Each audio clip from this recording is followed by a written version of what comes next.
சிவகங்கை மாவட்டம் திருப்புவனம் காவல்துறையினர் தாக்கியதில் இளைஞர் அஜித் உயிரிழந்த வழக்கில் கொலை வழக்கில் கைது செய்யப்பட்ட காவலர்கள் 5 பேரும் மதுரை மத்திய சிறையில் அடைக்கப்பட்டனர்.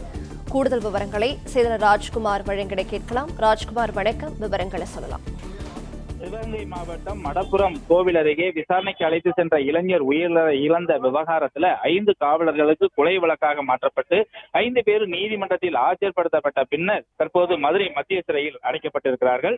திருப்புவனம் அருகே உள்ள மடப்புரம் கிராமத்துல இந்து அறநிலையத்துறையின் கீழ் இயங்கக்கூடிய அருள்மிகு பத்திரகாளியம்மன் கோவில், அங்கு தற்காலிக காவலாளியாக பணிபுரிந்து வரக்கூடிய அஜித்குமார் என்கிற இளைஞர் பக்தர் ஒருவருடன் நகை திருடிய வழக்கு விசாரணைக்காக தனிப்படையினர் அழைத்து சென்ற போது இந்து அறநிலையத்துறை செயல் அலுவலர் அலுவலகம் பின்புறம் அமைந்துள்ள கோசாலையில் வைத்து காவலர்கள் தாக்கியதில் உயிரிழந்த சம்பவம் ஏற்கனவே பணியில் ஈடுபட்டிருந்த சிறப்பு பிளே ஸ்டோர் மற்றும் ஆப் ஸ்டோரில் இருந்து பாலிமர் செயலியை QR கோடு மூலம் பதிவிறக்கம் செய்யுங்கள்.